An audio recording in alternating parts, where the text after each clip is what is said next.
Pessoal, agora nós vamos estudar o primeiro dos 5 princípios constitucionais expressos, que é o nosso princípio da legalidade. Vem no quadro comigo aqui, e eu quero trazer os detalhes aqui. O que você precisa saber sobre o princípio da legalidade para acertar qualquer questão de concurso público que eventualmente você vai se deparar, tá? O princípio da legalidade, eu já até comentei antes com vocês que alguns autores até defendem que a legalidade faz parte lá daquela balança do nosso regime jurídico administrativo, né? Dada a importância desse princípio. Só para vocês terem ideia, não sei se vocês já pararam para refletir quando você vai fazer a leitura da Constituição Federal, e que você sabe que nós vivemos num Estado democrático de direito. O Estado democrático porque é algo do povo, e de direito porque nós somos regidos por leis. Você não pode fazer do jeito que quer. Isso aqui não é a casa da mãe do Joana. E essa ideia de legalidade, ela tem um duplo papel. Porque o Estado é quem tem o poder de editar leis. Então quem pode criar obrigações e direitos é o Estado, com sua capacidade de legislar. Mas olha que curioso, ao mesmo tempo que o Estado legisla, o Estado está sujeito às suas próprias leis. Então se o Estado editou uma lei dizendo que vai fazer X, o Estado tem que fazer X. Por isso que nós vivemos num Estado democrático de direito. Então o princípio da legalidade significa que a administração pública, a atuação, né, do poder público, está subordinada, então nós temos uma subordinação à lei. Significa dizer que toda a atuação da administração pública depende de uma lei. Nós estamos vinculados, dependemos de uma previsão legal. Na verdade, quando nós vamos falar de princípio da legalidade, nós temos 2 papéis do princípio da legalidade. Nós temos o princípio da legalidade direcionado à administração pública. Princípio da legalidade direcionado para a administração pública. Para a administração pública, o que o princípio da legalidade significa? Significa que a administração pública só pode fazer o que a lei determina. Vou colocar assim, ó, o que a lei manda. O que eu quero dizer com isso aqui? Eu vou até apagar para ficar melhor. Se você quiser anotar aí junto comigo, vamos colocar assim, ó, o que a lei determina, ou seja, e obriga a administração pública a fazer, ou ainda o que a lei autoriza, ou seja, cria uma faculdade para a atuação da administração pública. Isso aqui, para a administração pública, é chamado também de legalidade, anota aí comigo, legalidade administrativa. Agora vamos explicar todo esse negócio aqui para você poder acertar as suas questões e compreender melhor esse assunto. O princípio da legalidade, quando ele é direcionado para a administração pública, significa que a administração pública não pode agir se não houver lei. O poder público só age quando houver lei. Seja uma lei que manda o poder público agir, seja uma lei que autoriza o poder público a agir. O poder público não pode agir contra a lei, por uma questão óbvia. Se a lei diz não faça isso, o poder público não pode fazer isso. Mas o poder público também não pode agir se simplesmente não houver lei. Ou seja, ele não pode ir nem contra, nem além da lei. O poder público só atua conforme a lei. É como se você fosse fazer um passeio lá na África do Sul. Lá na África do Sul, se você for lá naqueles parques tipo Kruger, ele vai ter lá um tour que vai seguir a trilha, o caminho. De repente você vê um leão caçando não sei o que lá e você fala pro guia, cara, vai entrar aqui. Ele não pode, ele tem que ficar na trilha. Por quê? Porque ele não pode ir nem onde é proibido, mas ele também não pode sair na falta de trilha. Essa é a ideia do nosso princípio da legalidade para a administração pública. Nós chamamos isso de legalidade administrativa. Próximo tópico que eu vou colocar aqui agora, tópico número 3, eu vou falar do princípio da legalidade para o administrado. Professor, quem que é o administrado? Administrado é você, é o particular. Somos nós, é a gente no dia a dia, tá? Então o administrado é o particular, agora eu não estou falando da administração pública. Para o administrado, o princípio da legalidade significa que o administrado pode fazer tudo aquilo que não for proibido. Ou seja, se não houver lei me proibindo, eu posso agir. Para o particular, nós chamamos isso aqui de autonomia da vontade. Qual que é o fundamento do princípio da legalidade para o particular? Está lá no artigo 5º da Constituição Federal. O artigo 5º da Constituição Federal diz que ninguém será obrigado a fazer ou deixar de fazer algo senão em virtude de lei. Então vamos supor o seguinte, vamos supor que não tem nenhuma lei proibindo que eu construa uma casa em determinado local. Eu posso chegar lá e construir uma casa naquele local? Posso. Se não houver lei proibindo, eu posso fazer. Então o particular, ele não pode ir contra a lei, mas ele pode seguir a lei ou ir além da lei. Olha a diferença. A administração pública só age conforme a lei. Particular age conforme a lei e além da lei, porque na falta de lei ele pode atuar. Essa é uma diferença marcante entre o princípio da legalidade focado para a administração pública e focado para o particular. O último tópico que eu quero fechar aqui com vocês é o seguinte, na maior parte das vezes, quando nós falamos do princípio da legalidade, tá? A não ser que haja um contexto específico, normalmente nós utilizamos o termo princípio da legalidade no sentido amplo. O que eu quero dizer com sentido amplo? Significa dizer o seguinte, a administração pública, ela tem que seguir não só as leis propriamente ditas, como os decretos, regulamentos e outros atos normativos. Imagina o seguinte, foi editada a Lei de Licitações. A Lei de Licitações manda fazer determinada regra. O presidente da República edita um decreto e regulamenta a Lei de Licitações. Vem um administrador público e segue a Lei de Licitações, mas contraria o decreto. Essa licitação vai ser ilegal? Vai, porque legalidade aqui é em sentido amplo. Eu tenho que seguir a Constituição, eu tenho que seguir leis, eu tenho que seguir regulamentos, eu tenho que seguir decretos, eu tenho que seguir atos normativos em geral. Isso é o princípio da legalidade. O princípio da legalidade, portanto, tem essa conotação mais ampla. Só que existe um desdobramento do princípio da legalidade, que é chamado de princípio da reserva legal. Professor, o que é o princípio da reserva legal? O princípio da reserva legal, ele é um princípio que decorre da Constituição Federal, que trata daquelas matérias que somente podem ser editados por lei. Tá? Aqui alguns autores vão usar lei, somente lei propriamente dita, e outros vão utilizar atos com força de lei, como por exemplo envolvendo inclusive uma medida provisória, por exemplo. Mas o princípio da reserva legal, mas pode variar conforme cada situação, tá? Não existe uma regra única. O princípio da reserva legal trata daquelas hipóteses em que a Constituição Federal vai exigir uma lei, lei propriamente dita. Por exemplo, a criação de uma autarquia depende de lei, e aqui é lei mesmo, né? Lei ou algum ato com força de lei. A regulamentação das áreas de atuação das fundações públicas depende de uma lei complementar. A tipificação de uma conduta como crime depende de lei, e aqui é reserva legal. Claro que isso, no sentido amplo, também é princípio da legalidade, mas é o princípio da legalidade numa conotação chamada de reserva legal, que é algo mais restrito, mais específico. Beleza? Vamos ver agora como esse assunto é fácil quando ele cai em questões de concurso público. Deixa eu só fechar aqui o nosso mapa e vamos avançar para a resolução de uma questão. Questão de prova. Decorrem do princípio da reserva legal a exigência de que as entidades da administração indireta sejam criadas ou autorizadas por leis específicas. Lei específica, a priori, é uma lei ordinária. É uma lei ordinária.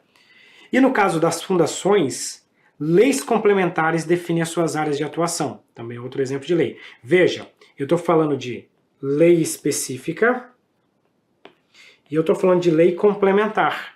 Eu estou falando de lei propriamente dita. Logo, eu estou aplicando o princípio da reserva legal. Portanto, eu posso afirmar que esse quesito aqui está devidamente Correto. É um exemplo de aplicação do nosso princípio da reserva legal.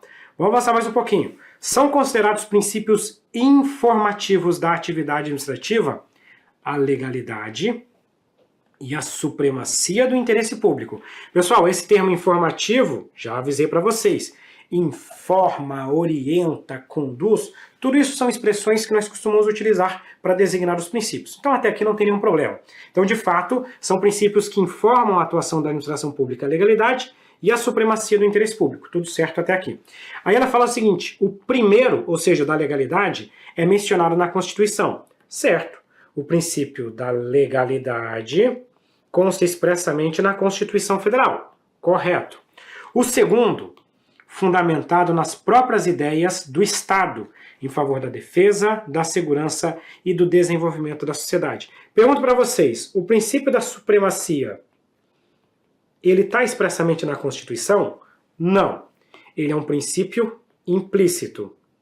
E qual que é o fundamento do princípio da supremacia? O princípio da supremacia é justamente a defesa da coletividade, para que nós possamos viver em coletividade. Então, defender, segurança, desenvolvimento da sociedade são os seus fundamentos. Então podemos dizer que esse quesito está devidamente correto. Questãozinha muito bacana também essa daqui. Vamos chegar agora para o próximo princípio, o princípio número 2. Veja que agora a gente entrou no ritmo de cruzeiro. Vamos falar do princípio da impessoalidade. O princípio da impessoalidade, ele é basicamente um super princípio. Por que ele é basicamente um super princípio? Porque esse princípio aqui, ele tem várias aplicações, vários significados. A doutrina fala que esse princípio da impessoalidade, na verdade, é uma nova roupagem, uma nova designação para princípios antigos que já eram utilizados, adotados dentro da administração pública. Eu vou colocar 6 passos aqui para a gente poder designar bem esse nosso princípio da impessoalidade, tá? Vamos ver. Quais são os nossos 6 passos? Primeiro eu vou colocar um conceito geral de impessoalidade, que é o seguinte. O que o princípio da impessoalidade significa? O princípio da impessoalidade, genericamente falando, significa que o agente público são as pessoas físicas que atuam dentro da administração pública. Esse agente público, ele atua em nome do Estado. Então vamos pensar o seguinte. Prefeito João da Silva ganhou a eleição, foi lá e está exercendo as suas atividades como prefeito municipal e aí está prestando um monte de serviço para a sociedade. É o prefeito que está fazendo, efetivamente? Não, é o Estado. Até porque o prefeito não está tirando dinheiro do bolso dele, né? Até engraçado essas campanhas eleitorais. Eu fiz isso! Eu dei isso pro povo! Eu fiz não sei o que lá. Meu filho, você não tirou nada do seu bolso. Você está agindo em nome do Estado, em nome da coletividade. Mas isso é muito importante, por quê? Porque, inclusive, nós, né, quando você for agente público, a sua atuação no seu dia a dia é imputada ao Estado. Quando você faz alguma coisa, é como se o Estado estivesse fazendo alguma coisa. Essa que é a ideia do princípio da impessoalidade. A partir dessa ideia, desse conceito, nós podemos colocar 5 aplicações do nosso princípio da impessoalidade. Primeiro, a situação do agente de fato. O que é o agente de fato? Tá? Só para vocês entenderem, nós vamos ter uma aula de agentes públicos e eu vou explicar melhor isso aqui para vocês. Mas só para vocês entenderem o que é um agente de fato. Agente de fato é aquele agente público que teve algum problema na sua investidura. Por exemplo, eu ingressei num cargo público que exigia nível superior e eu não tenho nível superior, só tenho nível médio. Eu tenho um problema na minha investidura. Nesse caso, eu seria considerado um agente de fato. Tem problema na forma como eu entrei no Estado. Mas no dia a dia, vamos supor que determinada pessoa pediu uma licença para construir e eu assinei o documento como agente público. Assinei o documento. Pergunto para você, o dono do terreno que pediu a licença para construir tinha como saber que eu, que estava ali na frente dele, tive um problema na minha investidura? Não. O dono do terreno deu causa ao problema na minha investidura? Não. O dono do terreno é o culpado dessa irregularidade? Não. Consequentemente, o dono do terreno pode sofrer algum tipo de prejuízo? Absolutamente não. Consequentemente, como esse ato do agente de fato é imputado ao Estado, nós vamos considerar que todos os atos praticados por ele sejam considerados válidos.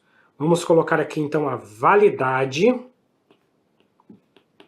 dos atos praticados pelo agente de fato. Se depois a minha nomeação for anulada e eu deixar de ser agente público, eu deixo de ser agente público. Mas os atos que eu editei, as licenças, os documentos que eu assinei, são considerados válidos. Por quê? Porque não são meus, são do Estado. O Estado continua, quem sai sou eu. Essa é a ideia da validade dos atos do agente de fato. Segundo exemplo de aplicação. Vamos pegar aqui o princípio da finalidade. Pessoal, o que é essa história de princípio da finalidade? A doutrina já falava isso pra gente, falava o seguinte: o princípio da impessoalidade, na verdade, é uma nova forma de chamar o princípio da finalidade. O que quer dizer o princípio da finalidade? O princípio da finalidade significa que toda atuação do Estado deve ter por fim atender ao interesse público. Vamos pegar um exemplo. Eu sou o prefeito municipal e eu tenho um amigo meu que está querendo vender um terreno. Ele fala, cara, tô querendo vender esse terreno, mas esse terreno está numa região alagada, né? Deu enchente, é tudo banhado. Não consigo vender esse terreno, cara, de jeito nenhum. Aí o prefeito pega e fala, não, cara, pode deixar que eu vou resolver. Eu vou desapropriar esse teu terreno, dizer que a gente vai construir um parque, fazer alguma coisa, e eu pego esse terreno para a prefeitura. Ponto final. Aí a gente coloca lá um parque lá no meio do banhado mesmo e tá tudo resolvido e você sai com uma graninha aí no bolso. O que você acha? Ah, legal, vamos fazer isso? Vamos fazer. Pergunto para vocês. Você desapropriou o terreno para atender o interesse coletivo ou você desapropriou o terreno para ajudar um amigo?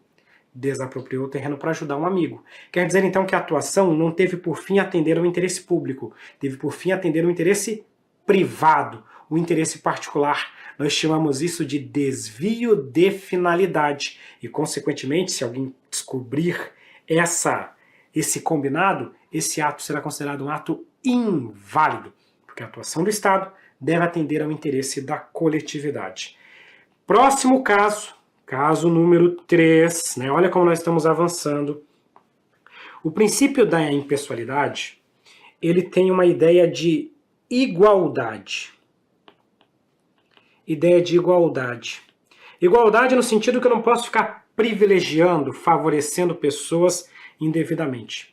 Esse princípio, ele tem uma ideia de isonomia. Tá? Deixa eu contar uma coisa para vocês. Lá no direito constitucional, é muito comum o pessoal fazer essa diferença de igualdade, isonomia, né? Dizer que igualdade é aquela igualdade mesmo, isonomia é aquela você diferenciar quem é diferente, aquela coisa toda. Muitas questões de concurso público às vezes vão tratar igualdade e isonomia como sinônimos, tá? Dentro do direito administrativo. Mas, essencialmente, você não pode favorecer uma pessoa indevidamente. Se você pega duas pessoas em idêntica situação, você tem que dar tratamento igual para elas. Se você tem uma pessoa que tem alguma diferença, você pode dar um tratamento privilegiado na medida dessa diferença. Tipo uma cota em concurso público, tipo uma cota para pessoa com deficiência, uma fila prioritária para um maior de 60 anos. Essas são ideias em que você vai dar uma igualdade material, que é uma ideia de isonomia. Pode isso? Pode. Inclusive tem uma pegadinha de prova que fala o seguinte, que o princípio da impessoalidade veda qualquer tipo de favorecimento. Não é qualquer tipo de favorecimento. São favorecimentos indevidos, favorecimentos incabíveis, porque favorecimento tem o tempo todo. Volta e meia a gente vai encontrar aí uma pessoa sendo privilegiada em detrimento de outra, desde que haja fundamento em lei. As regras de concurso público que são bastante polêmicas, inclusive, são um exemplo disso. Existe uma ação estatal que privilegia determinado grupo, em detrimento de outros grupos. Você está privilegiando um grupo em detrimento de outro.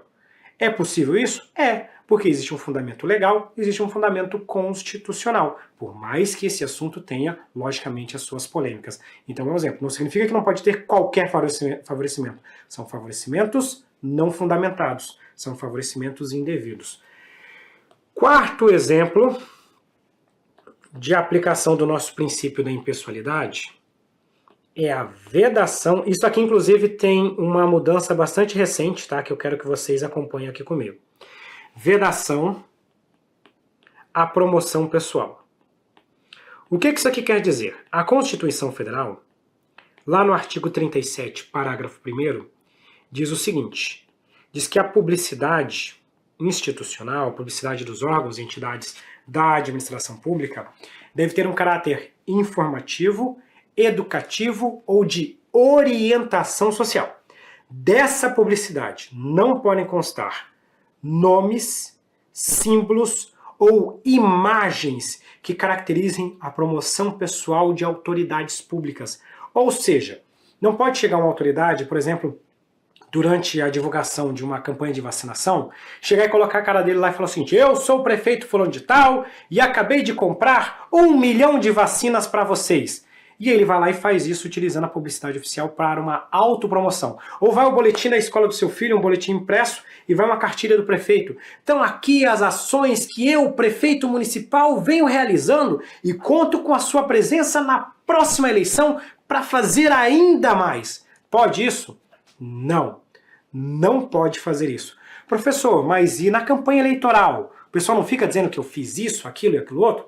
Campanha eleitoral não é a publicidade oficial. Tanto que, inclusive, abre lá na propaganda eleitoral, esse é o horário eleitoral gratuito de responsabilidade dos partidos políticos.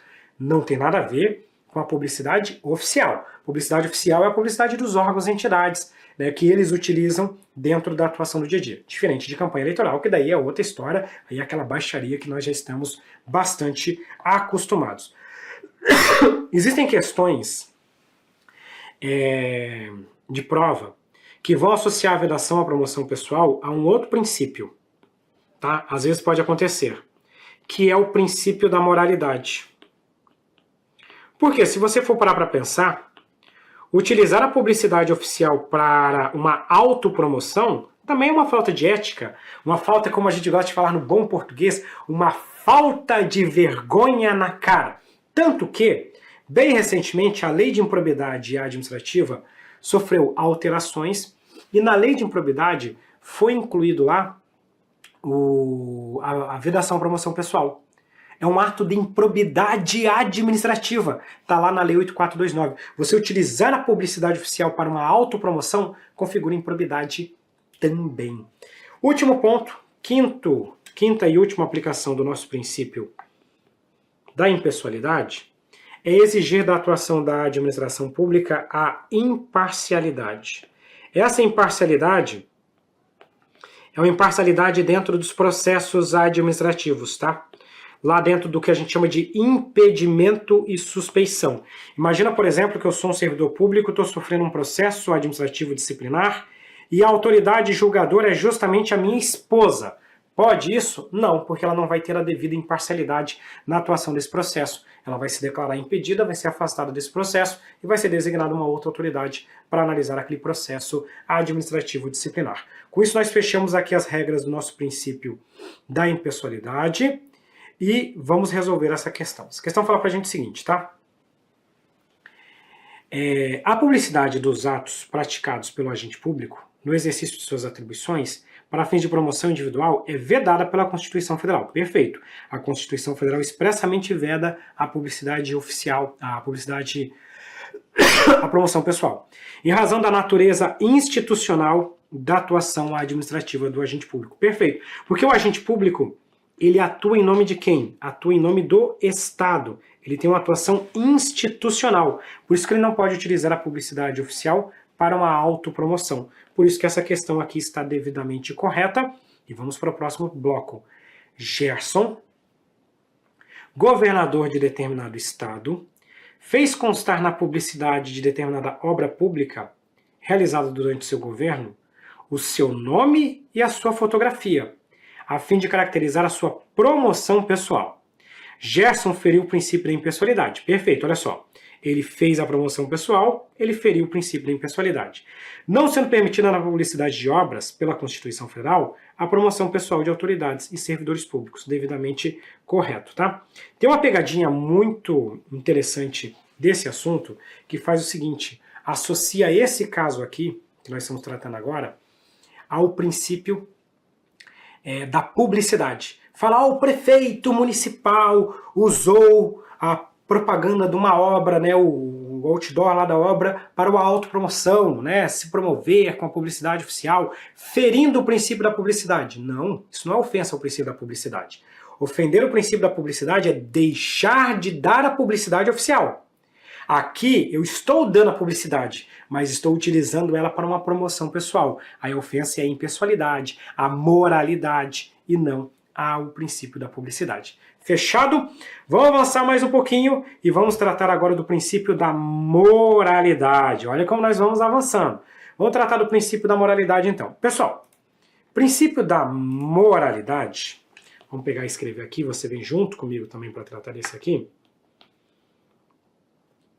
O princípio da moralidade é uma coisa que tem faltado tanto, né, na atuação da administração pública. Vou tirar esse da aqui, vou deixar só princípio moralidade, mas você sabe que a gente está falando do princípio da moralidade, tá? O que nós vamos estudar aqui acerca do princípio da moralidade? Eu vou trazer para vocês 5 aspectos desse importantíssimo e tão ausente princípio dentro da atuação da administração pública. Primeiro conceito, moralidade significa essencialmente que você vai exigir da administração pública uma atuação ética, né? Uma atuação honesta. Tem até aquele filme, né, do candidato honesto, né? Coisa que tem faltado. Boa fé. Boa fé. Você pode colocar aqui também probidade. Todas são expressões que marcam o nosso princípio da moralidade. O princípio da moralidade essencialmente vai exigir isso. Vai exigir uma atuação ética, uma atuação honesta, uma atuação pautada na boa-fé. Vai defender a probidade dentro do exercício da atividade administrativa. Essencialmente é isso que ele quer dizer, tá? Outro ponto que eu quero colocar aqui para vocês, item número 2, é o seguinte. O princípio da moralidade ele vale para a administração pública, no sentido que nós esperamos que os agentes públicos, que as autoridades públicas atuem de forma moral. Mas esse princípio, ele também alcança o particular. Ele também vale para o administrado. Deixa eu explicar isso aqui para vocês. Imagina a seguinte situação. A administração pública está realizando uma licitação pública. Essa licitação pública, um conjunto de licitantes, de particulares, se reuniram na surdina, na calada da noite e combinaram as propostas. Vamos fazer o seguinte, cara, olha só, tem 5 licitações, nós temos 5 empresas. Você ganha essa, você essa, você essa, você essa e eu essa. E cada um vai ter um lucro bem bacana, bem maior do que a gente teria se a gente ficasse competindo. Aqui é todo mundo amigo, vamos todo mundo enriquecer junto. Sem qualquer participação de agente público. Só eles, os particulares, se reuniram e cometeram esse ato ardiloso. Pergunto para vocês, essa licitação é passível de nulidade? Sim. Professor, teve participação da administração pública? Não. Mas os particulares se uniram para agir de forma indevida. Isso pode gerar também uma nulidade. Outro ponto bem marcante, você já deve ter ouvido, aqui é coisa de noticiário, tá? Quando a gente entra na administração pública, sempre tem aquele povo que gosta, né, de defender a moralidade, a ética, o isso, o aquilo outro. Até que cai um privilégio para essa pessoa.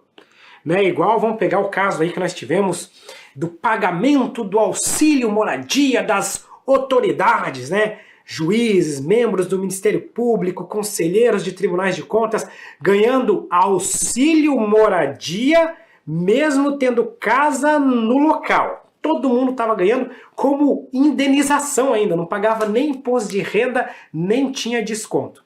Aí o Ministério Público, tô sendo crítico aqui, né? O Ministério Público, que, por exemplo, sempre criticava todo mundo, os membros do Ministério Público tudo receberam o dinheiro, né, relativo ao auxílio moradia. E aí quando isso cai no noticiário, a gente questiona, e aí Ministério Público, você não vai fazer nada? Vocês vão ficar recebendo? Olha, o nosso fundamento, o nosso pagamento tem previsão em lei, portanto está tudo certo. Olha, calma aí. É uma coisa meio subjetiva, eu sei. Eu só estou trazendo um exemplo assim polêmico só para esclarecer para vocês. O fato de estar em lei não significa que é moral. Nem tudo que é lícito é ético, nem tudo que é lícito é moral. Eu vou pegar um exemplo agora menos polêmico, né? Imagina que determinada Câmara de Vereadores, esse exemplo até já trouxe, já mencionei uma vez em aula, Câmara de Vereadores resolveu adquirir sofás, juridicidade. Resolveu adquirir sofás, e esses sofás eram sofás hipertecnológicos, que tinham uma tecnologia que fazia uma massagem, até aliviava as costas, e o concurseiro já pensava, meu Deus, eu preciso desse sofá. Cada sofá desse custaria 150 mil reais. Os vereadores alegam o seguinte, a compra desse sofá tem previsão no orçamento, foi feita uma licitação, a licitação teve ampla competitividade, inclusive o preço de mercado do sofá seria de 200 mil reais, o que significa que nós tivemos uma economia, eles ainda têm a cara de pau de falar, tivemos uma economia de 50 mil reais para cada sofá. Mas você vai olhar dentro desse município, não tem nem ambulância para levar a população para o hospital. Não tem viatura para levar do hospital de atendimento mais básico para um hospital de referência. E os vereadores estão comprando 6 sofás de 150 mil reais. É lícita a aquisição do sofá? Se eu me atentar ao texto frio da lei, sim. Tem previsão no orçamento, teve licitação, a licitação teve ampla competitividade, foram observadas todas as regras da licitação, uma economia de mais de 50 mil reais. Mas, tá certo esse negócio? Não. E um dos fundamentos, fora outros, né, além de finalidade, etc e tal, poderia ser a moralidade.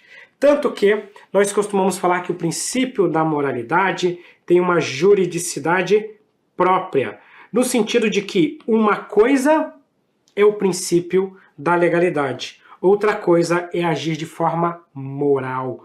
Portanto, eu posso dizer o seguinte, o ato imoral permite a anulação.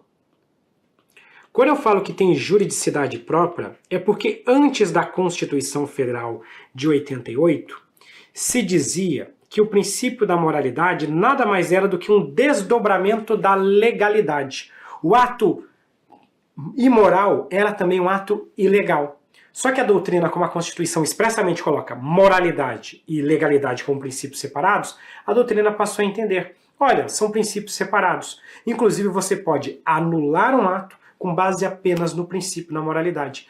Tanto que foi editada a tal da súmula vinculante 13, que é a vedação ao nepotismo, mesmo na ausência de previsão de lei para a vedação dessa prática. Olha que interessante. Deixa eu voltar aqui para o nosso quadro, então, e só para finalizar esse primeiro bloco, eu vou colocar aqui o item 4, e vou chamar uma vinheta e nós já voltamos para continuar a falar do nosso princípio da moralidade. Não sai daí, já já voltamos.